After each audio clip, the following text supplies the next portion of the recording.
बोल गणपति गणेश भगवान की जय।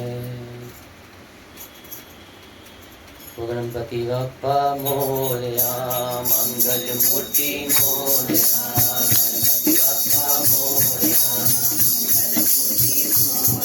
अरे गणपति बप्पा मोरया, मंगल मूर्ति मोरया, गणपति बप्पा मोरया, मंगल मूर्ति मोरया।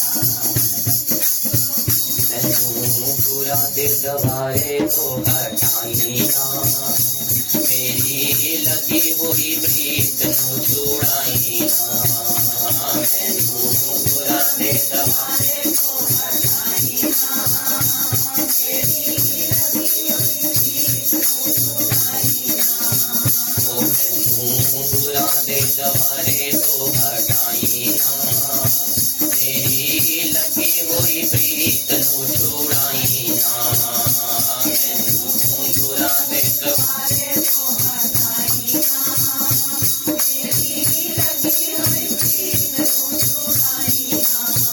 ओ साडे दिल विच गुरां ने डेरा ला लिया, साडे दिल विच गुरां ने डेरा ला लिया। असीं आना पिछों जग तो पिछा छुड़ा लिया, असीं आना पिछों जग तो पिछा छुड़ा लिया। पूरा बाजो साडा मन फरमाई ना, तेरी लगी हुई प्रीत नू छुड़ाई ना। पूरा बाजो साडा मन फरमाई ना, मेरी लगी हुई प्रीत नू छुड़ाई ना। ओ मैनू बुरा दे सवारे तो हटाई ना, मेरी लगी हुई प्रीत नू छुड़ाई ना। असी की तेरी विकल विच नहीं आवना, असी की तेरी विकल विच कोशिश पूरा दे दवारे ते सुगाई जामना, शीश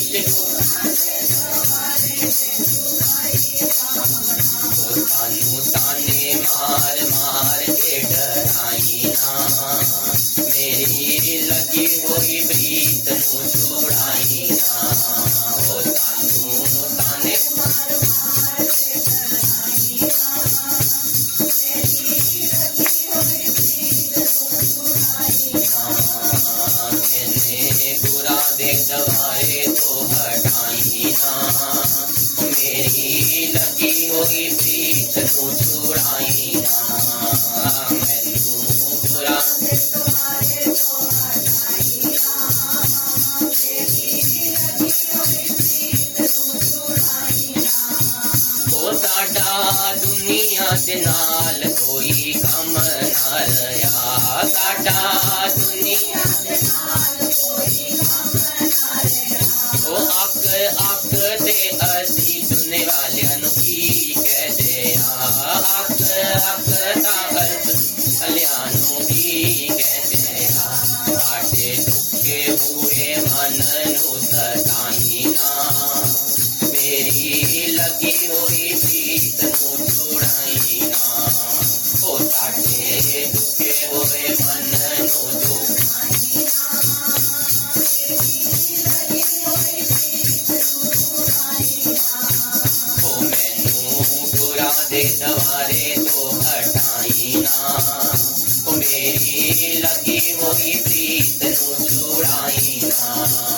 मैनू बुरा दे दवारे तो हटाई ना, मेरी लगी हुई प्रीत नू छुड़ाई ना।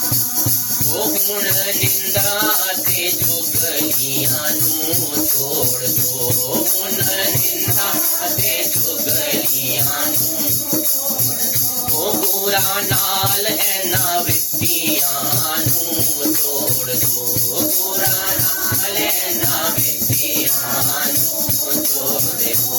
मेरे मन तेनू फेर सताई ना, मैनू बुरा दवारे तो हटाई ना।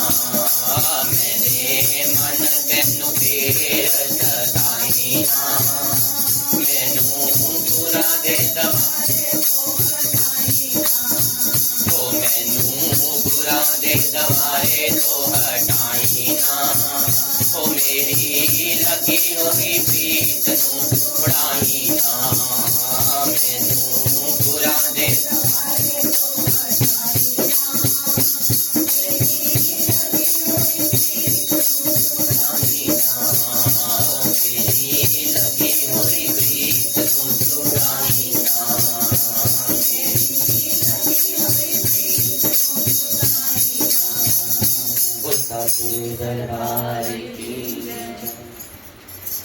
श्री भक्त कुमार कथा का जो अमृत रस चल रहा है उसमें आज हम स्वामी हरिदास जी की कथा का वर्णन करेंगे।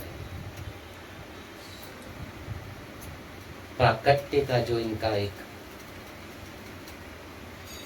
किस लिए इनका प्राकट्य हुआ, किस लिए ये प्रकट हुए, उसके पहले हरिदास जी कहते वृंदावन से आधे कोस दूर पे राजपुर गांव में 1537 में इनका जन्म हुआ था। स्वामी हरिदास जी, इनके पिता का नाम गंगाधर था और माता का नाम चित्रा देवी माता था और इनका मन संसार में बिल्कुल भी नहीं लगता था। गुरुदेव आशुदेव जी के सिद्ध महात्मा थे। उन्होंने बाल्यकाल में स्वामी हरिदास जी के पिता को बता दिया था कि यह बालक ललिता जी के अवतार हैं और समय आने पर यह भजन करने निकल पड़े। तब इनको को रोकना नहीं।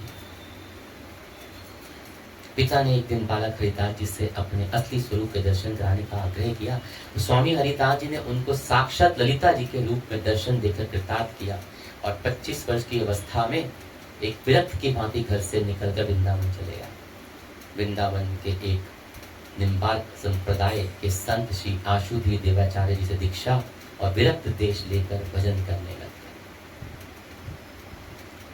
अब कहते हैं इनका जो प्राकट्य हुआ, एक दिन हमारे ठाकुर जी बड़े प्रसन्न होकर मुस्कुरा रहे थे अपने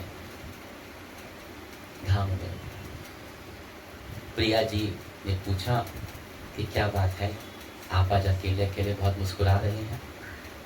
तो ठाकुर जी बोले कि नारद जी ने कलयुग में कब प्रतिज्ञा की थी वह मुझे पूरी होती दिखाई दे रही है। नारद जी ने प्रतिज्ञा की थी कि मैं विविध उत्सवों के माध्यम से, झूलन उत्सव हुआ, चंदन लेपन हुआ, अन्नकूट महोत्सव हुआ, अनेक आदि उत्सवों का, तो कलयुग में घर घर में भक्ति की स्थापना करूंगा। यदि मैंने ऐसा नहीं किया तो मैं श्री हरि का दास नहीं। कहते इस कराल कलिकाल में भी कितने जीव तीव्र गति से मेरे चरणों तक पहुंच रहे हैं। प्रिया जी ने कहा आप तक पहुंचने का रास्ता तो आप खुद ही खोल देते हैं, खुद ही खोल दिया भी है, देते भी।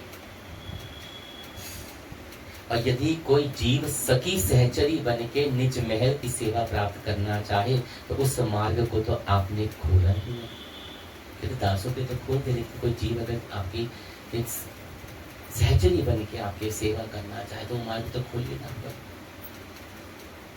उसको तो आपने गुप्त ही रखा है। ठाकुर जी ने कहा यह रस तो आपकी सहचारियों की कृपा के करुणा के अधीन है। सुधारे आपकी सहचारियों की कृपा के अधीन है, उनकी करुणा के अधीन है। सहचरियां अगर अनुग्रह ना करें तो मुझे भी श्री महल के टहल दुर्लभ है। अगर आपकी जो सहचारियां है ना, अगर वो भी करुणा कृपा ना करे तो मुझे भी आपके श्री महल में टहलना दुर्लभ हो जाएगा। जब श्री श्यामा ये रसमयी वार्ता कर रहे थे उस समय वहां श्री ललिता जी पधारी। श्री सरकार की अत्यंत प्रिय सखी है ललिता जी। एक साथ जुगल सरकार की प्रेम पूर्वक दृष्टि ललिता जी पर पड़ गई और ललिता जी ने कहा कि आज आप दोनों जुगल सरकार बड़े स्नेह भरी दृष्टि से मुझे निहार रहे हैं, तो इस दासी के लिए क्या आ गया है? समझ? जुगल सरकार ने कहा तुम एक अंश से पृथ्वी पर अवतार ग्रहण करो और महल टहल की प्राप्ति का अत्यंत दुर्लभ मार्ग को खोल दो। तब ये कहते प्राकट्य हेतु जो था ये बात था को श्री हरिदास जी, स्वामी हरिदास जी जो बांके बिहारी ये जो स्वरूप है ये किसी भी मनुष्य द्वारा नहीं बनाया, ये प्राकट्य है। निधिवन राज को अपनी साधना स्थली बनाई श्री हरिदास स्वामी हरिदास जी, और निरंतर श्री युगल की रस केली का दर्शन करते थे आप। उनके ऐसे भजनों में खो जाते थे, ऐसे भजन गाते थे कि श्री श्याम श्यामा के श्री युगल सरकार की जोड़ी के नित्य प्रति ये उनके जो रास होता था, जो रस टपकता था, भाव होता था, उनके दर्शन करते थे। स्वामी जी जहां विराजते वहीं एक परम सुरमय लता कुंज की ओर एकाग्र दृष्टि रखते थे। कभी उसकी ओर देखकर हंसते, कभी भाव में भरकर रोते, कभी लोटपोट हो जाते, कभी लौट जाते। उस लता कुंज की ओर देखकर राग भी गाते थे एक दृष्टि से, जैसे सामने कोई। उनके शिष्य से विठल विपुल देव जी ने एक दिन पूछा कि हे गुरुदेव, इस विशेष कुंज की ओर आपकी दृष्टि सदा रहती है और भाव विफल हो जाते हैं एक ही जगह। आज भी उस्मान बना हुआ आप देखिए, तब देखते हैं चौबारा का बीच में बना हुआ फरमाइए, इस कुंज में ऐसी क्या विशेषता है, क्या बात है इसमें। स्वामी जी ने ना मुस्कुराया और उनको दिव्य दृष्टि प्रदान करी अपने शिष्य को, और उन्होंने देखा कि दिव्य रंग महल में एक रूप होकर श्री श्याम श्यामा कुसुम सेज पर रस विलास कर रहे हैं।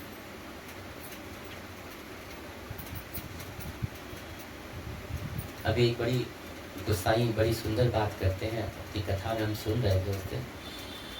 कहते लोग कहते हैं कि निधि वन में रोज रास होता है, देखोगे तो अंधे हो जाओगे, ये हो जाएगा। कहते हैं हम कहाँ अंधे हो जाएंगे, तो कहते हैं वो दृष्टि ही नहीं है उनको देखने के लिए। दृष्टि तो हो, उस रास को, उस ठाकुर को देखने के लिए दृष्टि ही नहीं है, देख कैसे पाओगे आप। जब उसको देखने के लिए वो भाव भी तो होना चाहिए ना, वो भाव ही नहीं होता तो कहाँ से देखते। जब दिव्य दृष्टि स्वामी हरिदास जी ने अपने शिष्य को प्रदान करी तो श्याम श्यामा देखते हैं कि कुसुम सेज पर रस विलास कर रहे हैं, और उस रूप को देखकर विठल विपुल देव जी के भाव विफल हो गए। उन्होंने स्वामी जी से प्रार्थना करी कि इस स्वरूप का दर्शन हमें सर्वदा सर्वदा होता रहे। पूरे वृंदावन बिहारी। स्वामी जी ने गाकर श्याम श्यामा को पुकारा, और देखते देखते एक प्रकाश पुंज प्रकट हुआ जिसमें श्री बांके बिहारी जी का शिव विग्रह सामने बाहर आ गया। और आज बांके बिहारी में वही विग्रह श्री बांके बिहारी के रूप में दर्शन देता है। वो किसी मनुष्य द्वारा गढ़ी गई मूर्ति नहीं, साक्षात उतरी हुई मूर्ति है जो स्वामी हरिदास जी के प्रेम।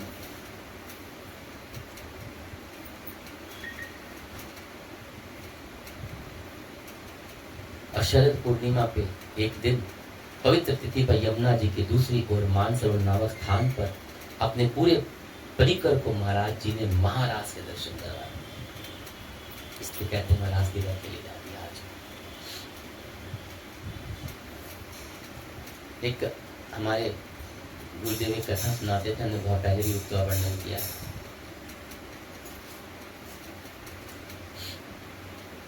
इतना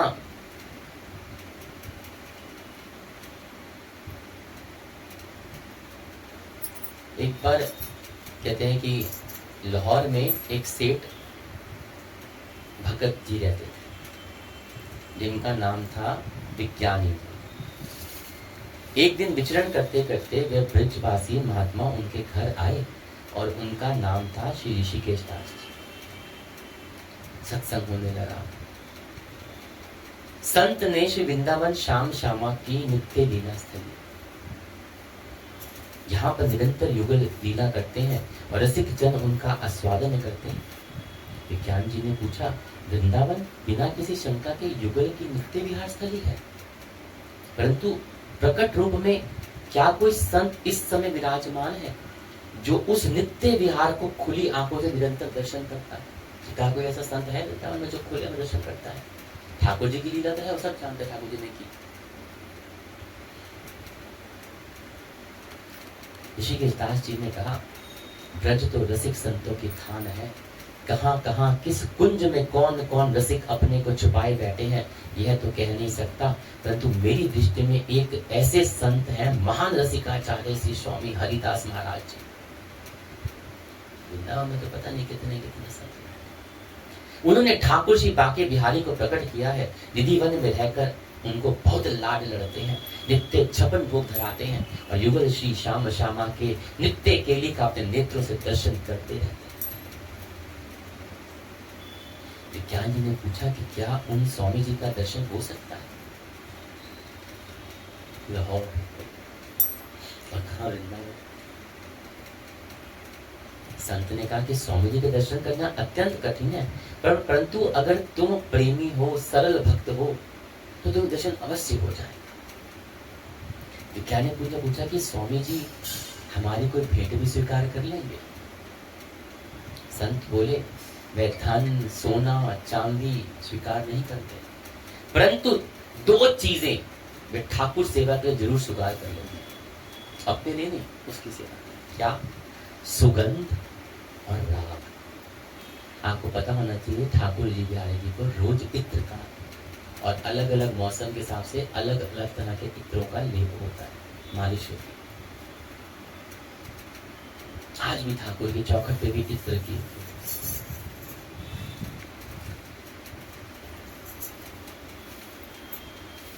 बिहारी जी के श्रृंगार के लिए सुगंधित पुष्प या इत्र अर्पण कर सकते हो, और अगर आपको राग मतलब गाना आता है, भजन आता है, तो ताल स्वर में कुछ सुनाकर बिहारी जी को रिझा सकते हो। ये चीजें वो स्वीकार करते हैं।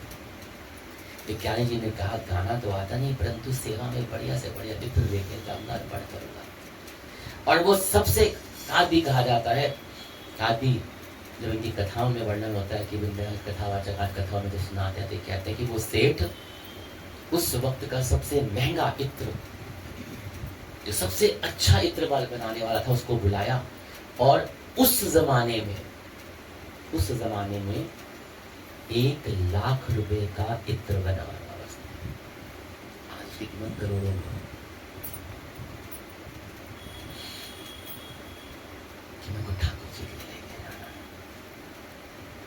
संत ऋषिकेश दास और विज्ञानी जी वृंदावन आए।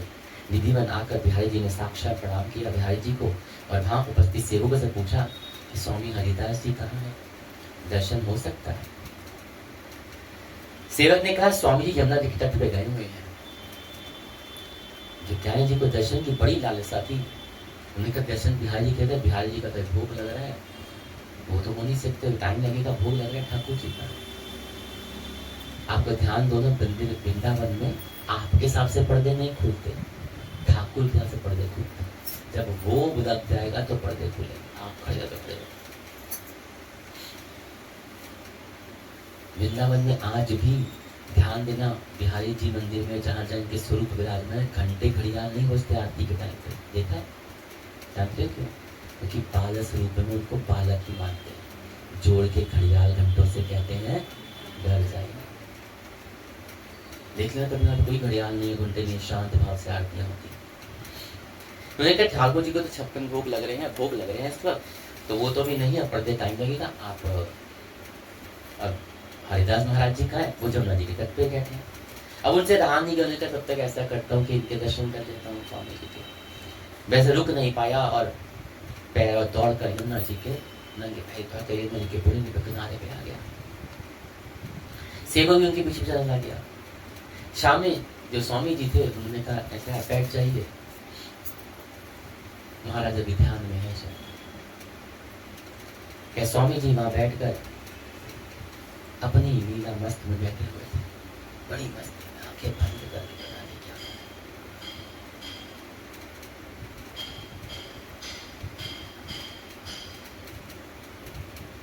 उसने मन भावना की जो इत्र था वो उनके आगे रख दिया।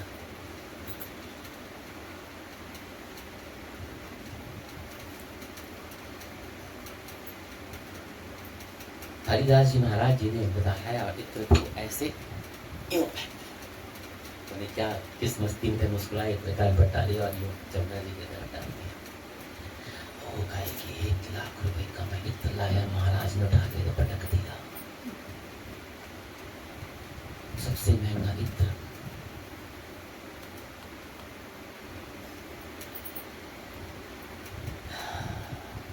अब असली बात,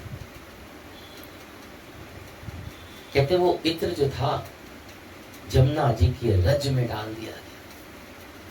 वो कहे सेठ कि महाराज जी ने तो सूंघा भी नहीं इसको, देखा भी नहीं इसको, इतना सुगंधित, सबसे महंगा। सोचो, हम तो 1 रुपए का फूल ले जाते, बड़े डींगे बछाड़ते हैं जी हम फूल ले आए।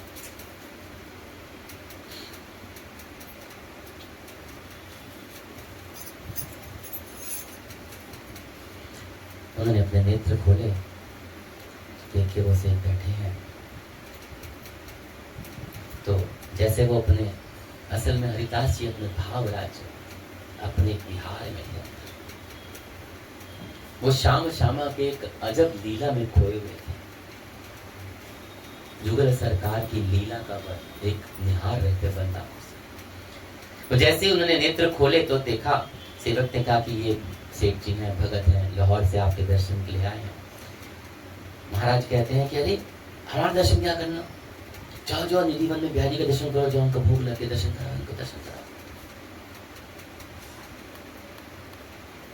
विज्ञानी जी ने कहा हम पहले निधिवन राज ही गए थे तो वहां बंद था, कहते जाओ जाओ, खुल गया, भोग लग गया, ठाकुर जी आपका दर्शन कर, जाओ दर्शन करो।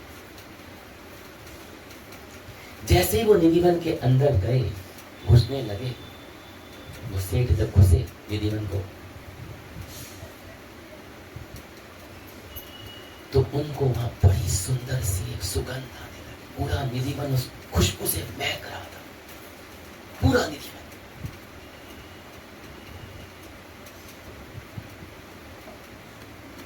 और बड़ी जानी पहचानी सी सुगंध लगी। अंदर गए तो क्या देखते हैं, श्री बिहारी जी सरकार का दर्शन किया तो देखा कि बिहारी जी का पूरा अंग, संपूर्ण अंगों से, वस्त्रों से वो इत्र टपक रहा था जो लेके आए थे, और पूरा निधिवन उस इत्र की सुगंध से महक रहा था। अब ये लीला देखी तो वो सेठ जी बड़े अचंभित हो गए। कृपा का अनुभव भी हरिदास जी के पास गए, चरणों में प्रणाम किया और कहा कि प्रभु मैं समझ नहीं पाया, आंखों से अश्रु भय और उनके जो भाव देख के स्वामी जी बोले कि बताया गया उनको कि जब आप आए थे तो वो उनके भाव राज्य में मिलते, और उस वक्त जो दर्शन हो रहे थे श्री जुगल सरकार श्यामा और श्यामा, श्याम श्याम जो थे, राधा कृष्ण जो थे, वो होली की लीला का दर्शन हो रहा था। उस लीला में श्री राधा रानी के हाथ में कमोरी थी जिसमें केसर मिश्रित जल था, और जल श्री राधा जी जो सरकार श्री जी हैं ठाकुर जी पर डालने ही वाली थी, परंतु नटखट ठाकुर जी ने चतुराई से एक कमोरी राधा रानी के श्री अंगों पर उल्टा दी। तब श्री राधा रानी का पक्ष कमजोर हो गया और उनके पास रंग जो था वो समाप्त हो गया। कहते राधा रानी ने ललिता, जो स्वामी जी हरिदास मानते हैं कि ललिता रानी का एक प्रकट मानते हैं, उनको उनका अंश मानते हैं, अवतार मानते हैं।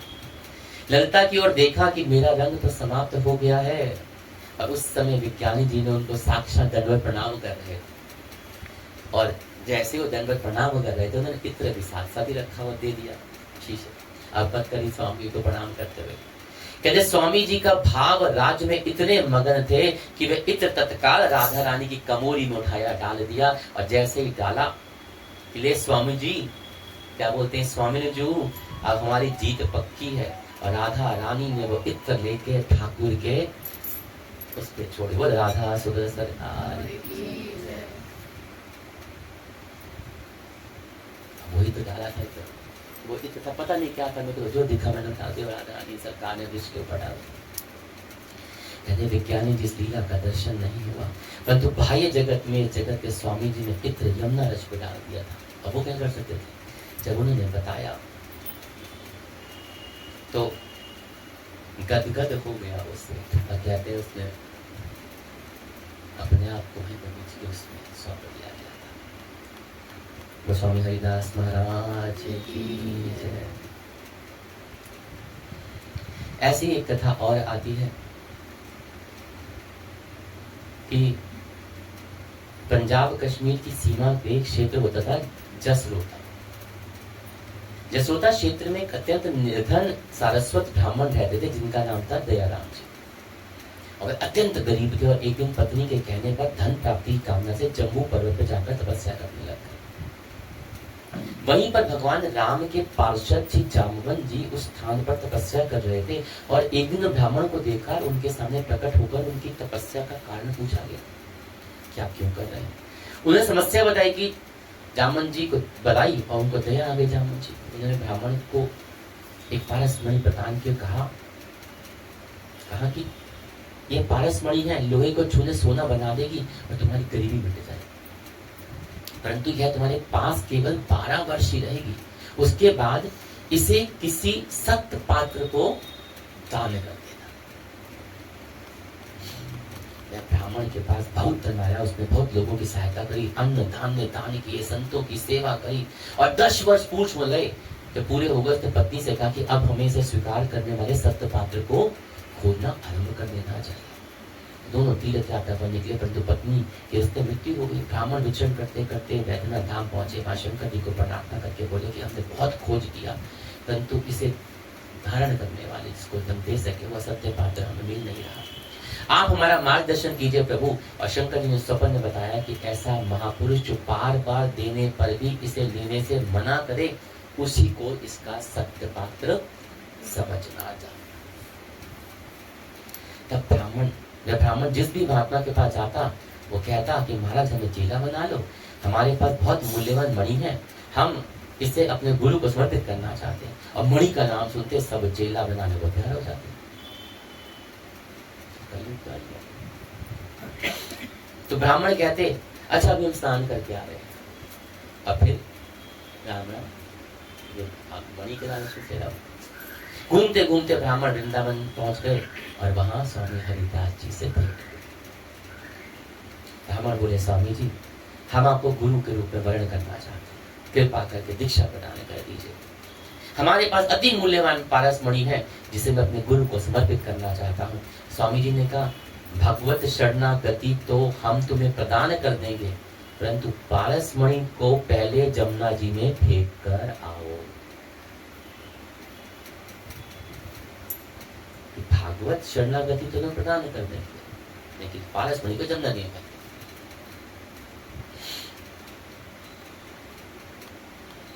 बार बार बोलने पर एक ही जवाब मिला। उस ब्राह्मण ने वैसे ही किया और स्वामी जी ने उसे अपना शिष्य बनाया। युगल मंत्र अविरक्त वेश प्रदान करके उसका नाम रखा श्री दयाल दास जी। दयाल दास जी के मन कभी कभी यह बात आती कि अभी 2 वर्ष का समय शेष था, पारस मेरे पास होता तो बहुत उपयोग कर सकता था उसका 2 साल में। एक दिन दयाल दास जी ने यमुना स्नान करने स्नान को जा रहे थे। स्वामी जी ने कहा कि लौटते समय थोड़ा यमुना किनारे से रज ले आना। दयाल दास जी ने एक वस्त्र में लपेट कर रज लाकर स्वामी जी को हाथ में रख ली और स्वामी जी ने जैसे ही वस्त्र की पोटली खोली, एक एक रज का कण मोटे मोटे पारस के रूप में परिवर्तित हो गया। बोल वृंदावन बिहारी बोल स्वामी हरिदास महाराज। स्वामी जी का लो कितने पारस चाहते? मैंने विचारा एक पारस ले लो, कितने पारस चाहते हो? दयाल दास जी समझ में आ गया कि असली पारस वह पत्थर नहीं, असली पारस तो युगल सरकार का नाम है जो हमारे देव गुरुदेव भगवान के पास है। असली पारस ये सोना चांदी हीरे मोती कड़े गहने हीरे जवाहर धन दौलत नोट एफडियां नहीं। असली पारस उस सरकार का नाम है जो गुरु कृपा से प्राप्त हो जाता है। असली पारस युगल नाम होने पर भी वह नकली पारस के पीछे भाग रहा। सत्संग छोड़ के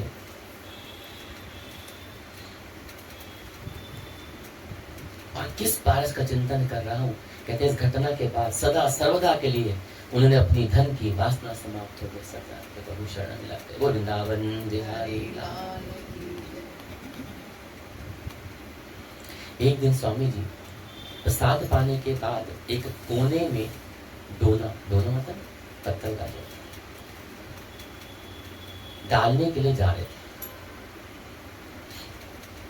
प्रसाद खाया तो डोना डालने जा रहे थे कोने में। बाहर जो थे बेजू बावरा सबने नाम सुना, बड़े भाव से दोनों हाथ सामने रख के खड़ा था। उस दोने में प्रसाद का एक भी कण बचा नहीं था। इस कारण स्वामी जी ने सोचा कि डोना फेंकने के लिए मांगा होगा। वो तो ऐसे खड़ा था, उसको क्या पता क्या हुआ, स्वामी जी शायद डोना फेंकने के लिए मांगे होंगे। तो उन्होंने उसके हाथ में डोना दे दिया। कि डोना पाते ही उनको प्रणाम करके बेजू बावरा बड़ा श्रद्धा पूर्वक चबा के वो डोना ही खा गया। ये होता है गुरु का।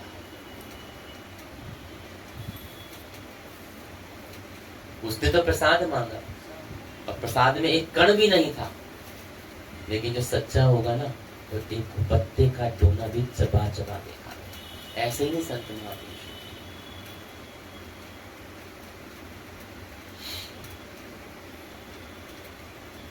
उन्होंने प्रणाम किया और बेजू बावरा बड़ी श्रद्धा पूर्वक चबा कर डोने को खाने लगा।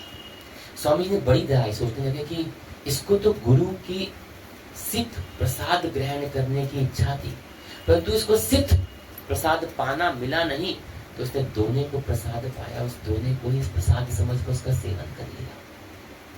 स्वामी जी ने उसको कल्याण भरी दृष्टि से देखा और उसी क्षण उसके हृदय में समस्त रागनियां प्रकट हो गई और बेजू बावरा को कौन नहीं जानता।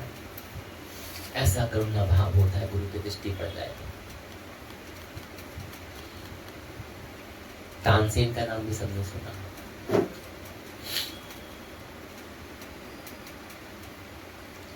राजा राम बघेला के दरबार में प्रधान गायक हुआ करते थे। इनको दीप राग बहुत सिद्ध माना जाता है। कहते जब गाते थे तो दीपक बन जाते थे। दरबार में इनका बड़ा मान सम्मान था और आसपास के क्षेत्रों में बहुत प्रसिद्धि होती थी। इस बात से अन्य दरबारी गायक इनसे ईर्ष्या करते थे। उन्होंने एक दिन राजा के असमय ही तानसेन से दीपक गान गवाने का प्रार्थना की। झूठी स्तुतियां करके कहने लगी बड़े समय हो गया राग दीपक सुनाई नहीं पड़ा। जैसे दीपक राग तानसेन में सिद्ध है वैसे ही किसी और को नहीं। राजा के मुंह में भी इच्छा जाग गई कि ठीक है, बहुत लंबा समय हो गया, दीपक राग सुनाया। उन्होंने तानसेन को दीपक राग गाने के लिए कहा, परंतु तानसेन ने कहा कि गर्मियों के समय यह राग जिसको सिद्ध होता है उसके आसपास बहुत गर्मी हो जाती है और गाने वाले को तो विशेष रूप से पड़ जाती है। यदि कोई ऐसा गायक जिसको मेघ मल्हार राग सिद्ध हो या मेरे गाने के बाद उसे सुनाकर वर्षा करवा दे तो ठीक है, अथवा मैं जल के कष्ट से मर जाऊं। वहां ऐसा कोई था नहीं जिसे मेघ मल्हार सिद्ध हो। फिर भी राजा ने हट पकड़ ली। तानसेन ने राजा की आज्ञा का पालन तो करना ही था। राजा का पालन भी किया। सैकड़ों घी के दीपक तानसेन को घेर कर रखे गए। तानसेन ने गायन सभी दीपक प्रज्वलित हो गए और साथ ही सभा के अंदर बहुत तेज गर्मी पड़ गई। तानसेन बड़ी पीड़ा में बाहर भागे और सीधे नदी में जाके स्नान किया। फिर ठंडक नहीं पड़ी तो वन की ओर भागे। वहां दो स्त्रियां जिनका नाम ताना और रीरी था वह गंडा बीन रही थी और उन्होंने एक ने तानसेन की हालत देखकर कहा कि यहाँ ये तो गायक मालूम पड़ता है, यह दीपक राग का जला हुआ है, इसका उपचार नहीं किया तो मर जाएगा। तानसेन जी ने सुना, समझ गए कि केवल मुझे देखकर जान गई तो बहुत सिद्ध माताएं होंगी। तानसेन ने कहा कि आपने मेरे कष्ट को पहचान लिया सिर्फ मुझे देख के और आपने बता दिया, इसका निवारण भी आप जानती होंगे, निवारण बता दिया। माताओं ने राग मल्हार गाना शुरू किया और अंबर से जल बरसना शुरू। तानसेन के शरीर में अग्नि शांत हुई और तानसेन ने प्रार्थना की कि आप हमें यह राग की साधना सिखाइए। तब माताओं ने कहा कि हम आपको क्या सिखा सकते हैं, हमें तो केवल थोड़ा ज्ञान है। आप वृंदावन जाइए, निधिवन में पधारिए और वहां पे निधिवन में स्वामी हरिदास की शरण में चले जाइएगा। उनकी कृपा हुई, उनकी कृपा हुई, पाई नहीं हुई, तो संपूर्ण संगीत साधना आपको मिल सकती है। और स्वामी जी के शरण में जाकर उन्होंने संगीत सीखा। हरित स्वामी तानसेन के गुरु माने जाते। एक दिन अकबर के दरबार में गाना सुनाया तो अकबर ने प्रसन्न होकर इनको अपने महल में मुख्य गायक के रूप में नियुक्त किया गया। किसको? तानसेन। 9 रत्नों में से एक थे। लौटकर एक बार जब अपने गांव आए तो ब्राह्मणों ने कहा कि तुम अब यवनों के यहाँ नौकरी करते हो और के बीच बीच में हम तुम्हारी जाति के बहिष्कार करते। तानसेन ने कहा मैं तो बस नौकरी करता हूँ, मेरा आचार विचार तो पवित्र है, मेरी शिखा जनेऊ सब सुरक्षित है, मैं संध्या वंदन करता हूँ, मैं जो धन कमाता हूँ उससे तुम्हारी भी कुछ सेवा करा करूंगा, संगीत मैंने सीखा तुम्हें सिखाऊंगा। तो ब्राह्मण ने एक न मानी, अंत में दिल्ली दरबार में ही वो रहने लगे। अकबर ने कहा कि अब जाति में तुम्हारी शादी की लड़की कोई देगा नहीं, तो उन्होंने अपने ही मौलवियों की 2 शहजादियों के साथ उनका विवाह भी करा दिया गया और उनके 2 पुत्र हुए जिनका नाम बड़े मियाँ छोटे मियाँ कहा जाता है। तो कहते हैं उन्हीं के वंशज जो है संगीत के कई घरानों और उस्ताद बनाए और मुसलमानों के संगीत का ज्ञान इसी परंपरा से चालू। कहते हैं एक बार जो था दिल्ली के दरबार में तानसेन जी गा रहे। अकबर ने कहा तानसेन तुम इतना सुंदर, इतना मधुर, इतना आत्मा को देवी आत्मा को छूने वाला गाते हो, तुमसे अच्छा गायक पृथ्वी पर हो ही नहीं सकता। तानसेन के कानों पर हाथ रखकर कहा कि महाराज बादशाह, संगीत के अगाध समुद्र तो मेरे गुरुदेव स्वामी हरिदास। कोई और होता ना तो शायद घमंड कर लेते, करना उनके जो अगाध समुद्र है ना वो तो स्वामी हरिदास जी हैं। हम तो समुद्र की उनके सामने एक बूंद भी नहीं है।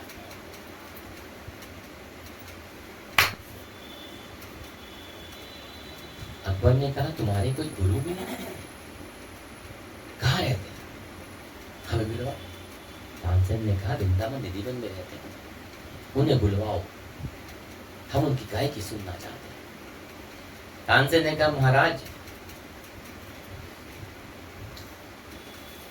राजा के पास तो कोई तब आता है ना उससे कोई भेंट की मिल जाए, कोई बाहर मिले कामना हो, वो तो निष्काम है, अत्यंत निष्काम महात्मा है, वो छोटे दरबारों में नहीं आते, उनका दरबार तो बहुत बड़ा है, मैं मुझसे ही बड़ा। राजा ने कहा अकबर ने कि मुझसे बड़ा दरबार कौन सा हो सकता है। तानसेन ने कहा कि हमें ही चलना पड़ेगा उनके पास, वो नहीं आते। तानसेन ने अकबर से कहा यदि आप बादशाही का ठाट बाट से जाएंगे तो उनके दर्शन नहीं हो सकेंगे। वे विरक्त संत हैं, कुंज के भीतर अपनी रसों फांक के मग्न रहते हैं। ऐसे विरक्त संतों के निकट जाना सबसे बस की बात नहीं, उनके निकट शिष्यों के साथ अत्यंत साधारण वेश में जाना होगा। आपको हमारा सेवक बन के चलना होगा। माफ कीजिएगा बादशाह, आपको हमारा सेवक बन के चलना होगा। अकबर ने स्वीकार किया कि दर्शन तो अकबर नहीं है, देखें तो सही कितना बड़ा दरबार है और कौन सा। तानसेन दर्शन कराने के लिए अंदर गए। स्वामी जी ने को साक्षात प्रणाम किया और अकबर बाहर खड़ा रहा। स्वामी जी ने कहा तानसेन बड़े समय बाद आए हो, बिहारी जी के कुछ गाकर तो सुना। तानसेन ने गाते गाते जानबूझकर कुछ गलत सुर लगाया। स्वामी जी ने कहा तानसेन तेरे जैसा गायक इस प्रकार की भूल कैसे कर दी। तानसेन ने कहा अपराध क्षमा करें गुरु, आपकी कृपा करके सुर को सही से गाकर सुना। स्वामी जी ने गाना आरंभ किया और उनको गान सुनाकर अकबर भूल गया कि वह सेवक के वेश में बाहर खड़ा है। मैं जोर से बोल उठा वाह वाह वाह, क्या गाते हैं, यह तो खुदा का चमत्कार है। स्वामी जी बोले कौन है बाहर, कौन बोला। तानसेन ने कहा गुरुदेव बाहर जो खड़े हैं वो बादशाह अकबर। स्वामी जी ने कहा बाहर देखा तो अकबर अति साधारण वस्त्रों में हाथ जोड़कर सेवक के वेश में खड़े हुए थे और बादशाह ने अंदर आने की अनुमति मांगी और राजा के स्वभाव अनुसार अकबर ने स्वामी जी को अपने गले के अति मूल्यवान रत्नों का हार भेंट किया। स्वामी जी ने एक पास खड़े हुए हिरण का बच्चा था, वह हार उन्होंने उसके गले में डाल दिया और हिरण जो था वन में भाग गया। बादशाह सोचने लगा कि इतने मूल्यवान रत्नों का हार इन्होंने हिरण के गले में डाल दिया। ये रतन की बड़ी मुश्किल से मिला करते हैं, जो रतन का हार बड़ी अमूल्य था। और स्वामी जी उनके मन की बात जान गए, उन्होंने आवाज लगाई तो हजारों हिरण वहां आ गए और जिनके गलों में वैसे ही हार। बादशाह ने कहा कि मुझे कुछ सेवा का सौभाग्य प्रदान कर दीजिए। स्वामी जी ने कहा कि यहाँ किसी चीज की आवश्यकता ही नहीं है, परंतु जब अकबर बार बार प्रार्थना करने लगा तो स्वामी ने कहा ठीक है, सेवा करना चाहते हो, यमुना जी के धीर समीर घाट की सीढ़ी का एक कोना टूट गया है, उसकी मरम्मत भी करा दो, एक कोना। बादशाह ने मन बड़ा बुरा लगा, इतने बड़े बादशाह को एक सीढ़ी बनाने की सेवा कही। बादशाह धीर समीर घाट पर गया तो वह सीढ़ी देखकर मूर्छित हो गया। जब मूर्छित वापस आई स्वामी जी के पास आया, दूसरे दंड प्रणाम किया। स्वामी जी ने कहा कहो अकबर, देखा है घाट की सीढ़ियां? अकबर ने कहा महाराज, जैसे ही मैं घाट पर गया मैंने देखा कि उस घाट पे एक एक सीढ़ी पर अत्यंत मूल्यवान रत्न जड़े हुए हैं। एक एक सीढ़ी पर अत्यंत मूल्यवान रत्न जड़े हुए हैं। ऐसे ऐसे रत्न तो इस धरती पर हमने कभी देखे ही नहीं। मेरा संपूर्ण खजाने खाली हो जाएंगे, कर दूं तब भी मैं सीढ़ी का एक कोना भी नहीं बनवा सकता। आपने मेरी बादशाह का घमंड तोड़ दिया। चरणों में साक्षात दंडवंद प्रणाम करके बोलता हूँ, अब कृपा करके ऐसी सेवा बता दीजिए जो मैं सच में कर सकूं। बोल वृंदावन बिहारी। गुरु जब भी बोलते हैं ना, सबसे पहले अपने शिष्य का घमंड खत्म करते हैं, और जो उसको वक्त से समझ जाएगा वो ही व्यक्ति सब पा सकता है। स्वामी जी ने कहा कि बंदर मोर हिरण भालुओं को चना खिला दो। उन्होंने यह भी कहा कि वृंदावन में किसी भी पशु पक्षी और वृक्षों की हिंसा नहीं होनी चाहिए। इस वृंदावन में हर कण में हर पशु पक्षी दिव्य हैं। अकबर ने ऐसा ही किया। प्रतिवर्ष 100 मन चना, एक मन में 40 किलो होता है ना, तो 100 मन मतलब 4000 किलो चना अकबर की ओर से मोर बंदर आदि जो न भेजा जाता था। बोल वृंदावन बिहारी। हमारे एक संत भी कथा सुनाया करते थे, कहते जब सुनाई ना तो वापस आ गया। वापस आके उन्हें तानसेन को कहा कि जो आप गुरु से हरिदास स्वामी जी ने सुनाया था वो राग मुझे दोबारा सुनाया जाए। कहते अकबर ने वो बोला, तानसेन ने सुना सुरीला था। कहते पर सुरीला बहुत आनंद नहीं। कहते महाराज माफी माफ, आनंद आएगा भी नहीं, क्योंकि वो राग उन्होंने बिहारी के लिए गाया था, आपने इंतजार मैंने आपके लिए गाया। वो रस था, ये आज्ञा है, ये फर्क है। सत्संग जो उनके लिए आके करते हैं ना, वो सत्संग का भाव होगा। जो बुलाने में आते हैं ना, आ जाओ भैन जी ढोलकी बजानी, आ जाओ भैन जी भजन गाने, आ जाओ देवी सत्संग करना है, वो भजन सत्संग नहीं होते। जो खुद आके सेवा करते हो बात है। वो तो कहते हैं अपने मन से ठाकुर बिहारी को रिझाने के लिए किया था, आपने आज्ञा दी, मैंने बजा दी, सुना दिया, तो वो भाव कर रहा है, वो तो आज्ञा पाता। इस तरह से बहुत सी कथाएं आती हैं इनमें। एक उत्तराखंड के महात्मा स्वामी थे श्री पर्वतपुरी जी, उन्होंने तपस्या करके बहुत सारी सिद्धियां प्राप्त करी। योग बल से उन्होंने अपनी आयु को बढ़ा करके 12,000 वर्ष कर दिया। कहते उन्होंने अपनी सिद्धियों का अहंकार भी हो गया। उन्होंने स्वामी हरिदास जी के बारे में सुना तो उच्च कोटि के रसिक हैं और संगीत साधना में प्रिय प्रियतम को रिझाते रहते हैं। कहते वो सिर्फ गाते ही दो के लिए, प्रेम भक्ति मांगने इतने श्रेष्ठ नहीं मानते, वो परीक्षा करने वृंदावन पहुंचते उनकी लेने के लिए। स्वामी हरिदास जी के भजन की पिक में डालने के लिए उन्होंने कभी सिंह बनकर दहाड़ रहे थे, कभी अजगर बनकर खाने को दौड़ते, लेकिन स्वामी हरिदास जी के भजन को एक टस से मस नहीं कर पाए, वो हटते ही नहीं थे भजन से। एक दिन मोर बंदरों को प्रसाद खिला रहे थे वो पर्वतपुरी जी, मोर बनकर प्रसाद खाने आ गए और स्वामी जी ने उन्हें पहचान लिया कि ये वही सिद्ध महात्मा है। स्वामी जी बोले, ठाकुर जी की कृपा से आपको मानव शरीर मिला, आपसे इतनी तपस्या करने में समर्थ है, परंतु आपने अपने जीवन के 12,000 वर्षों की सिद्धियां पाने गवा दी, इससे तो जीव का पता नहीं होगा।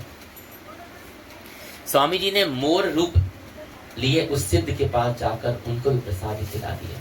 बिहारी जी का प्रसाद पाते ही उनकी जो बुद्धि थी वो शुद्ध हो गई, निर्मल हो गई, पवित्र हो गई और प्रकट होकर स्वामी जी के चरणों में गिर पड़े और कहा कि आप समर्थ संपूर्ण संत हैं, आपकी शरण में हूँ, कहते हैं उनको जुगल शिकोर का मंत्र उपदेश देकर उनका नाम श्री प्रकाश दास जी रख दिया। बोलो वृंदावन बिहारी लाल की जय। बहुत सी कथाएं हैं स्वामी जी के चरित्र की। आशुतोष ब्रह्मानंद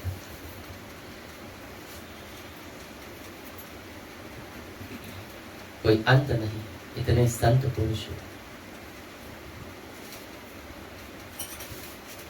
कहते हैं स्वयं गंगा माता ने ब्राह्मणों से कहा कि वैष्णवता और संतों की वाणी ही जीवों के लिए परम कल्याणकारी। मां गंगा ने खुद ये बात कही देवदत्त जी को कि ब्राह्मणों से कहा है कि वैष्णवता और संतों की वाणी ही जीवों के लिए परम कल्याणकारी है। इसलिए ऐसे हमारे धरती पे उत्पन्न हुए महान संत स्वामियों की शरण आज भी उनकी सांस जाइए।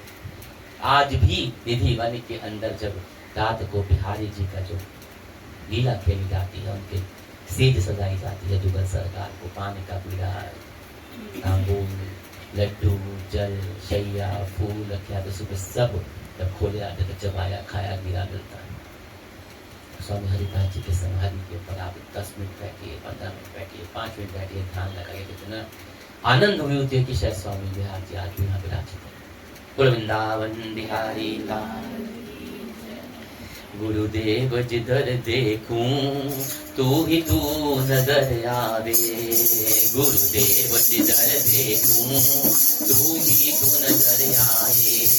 घर छोड़ तेरा दादा और इधर जाने, घर छोड़ तेरा दादा गुरुदेव जिधर देखूं तू ही तू नजर आए, गुरुदेव जिधर देखूं। सूरज और चंदा का आंखों में उजाला है, सूरज और चंदा का मस्तक पे अग्नि की प्रचंड ज्वाला है, मस्तक पे तेरा धर्म कर्म हो तो भव सागर तर जाए, तेरा धर्म कर्म हो तो भव सागर तर जाए। गुरुदेव जिधर देखूं नजर आए, गुरुदेव जिधर देखूं। माना कि मैं पापी हूँ तुझे खबर गुनाहों की, माना कि मैं पापी बस इतनी सजा देना मुझे मेरे गुनाहों की, बस इतनी सजा देना तेरे घर से गुजर मेरा मेरी सांस निकल जाए, तेरे चरणों में घर मेरा निकल जाए। गुरुदेव जिधर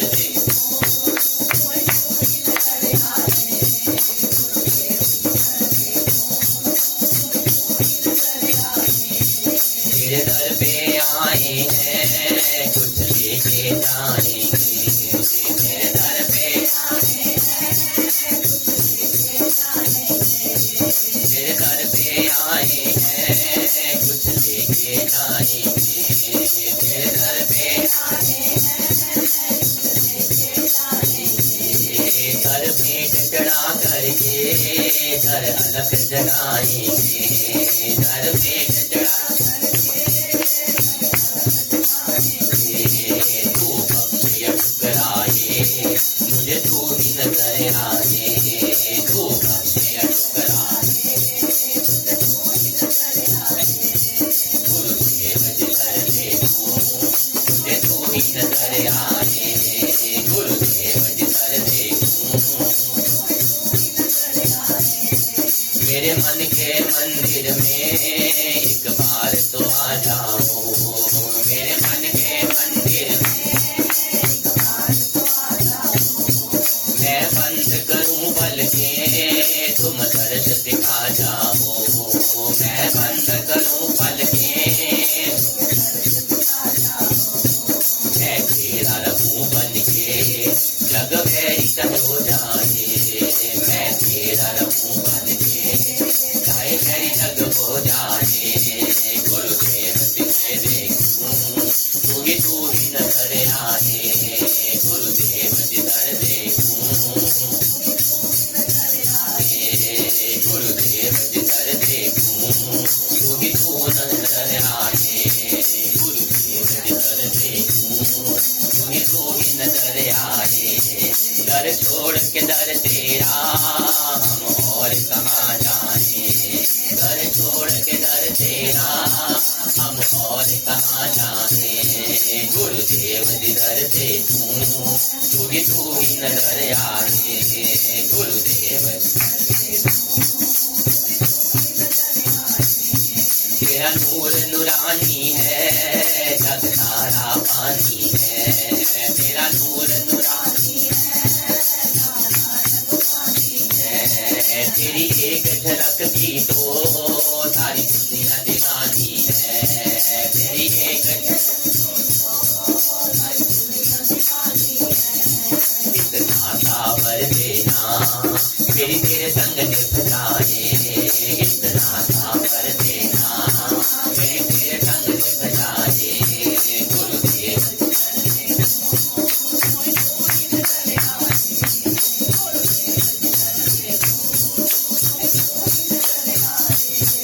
हम खाकन तीनों की बस इतनी तमन्ना है, हम खाकन तेरे साथ में जीना है, तेरे साथ में मरना है, तेरे साथ में तेरे चरणों में सर मेरा दम ही निकल जाए, तेरे चरणों में सर मेरा दम ही निकल जाए, गुरुदेव जिधर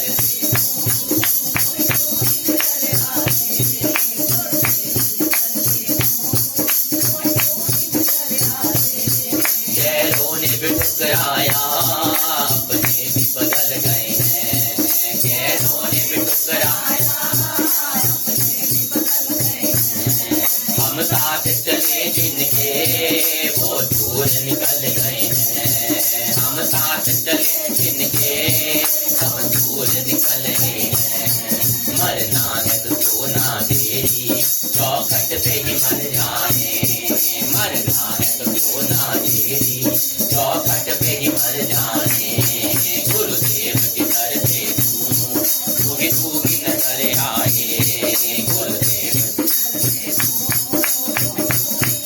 आए, गुरुदेव जिधर देखूं, तू ही नजर आए, गुरुदेव जिधर देखूं, तू ही नजर आए। वृंदावन बिहारी लाल की जय, बोलो स्वामी श्री हरिदास महाराज की जय, बोलो राधे राधे।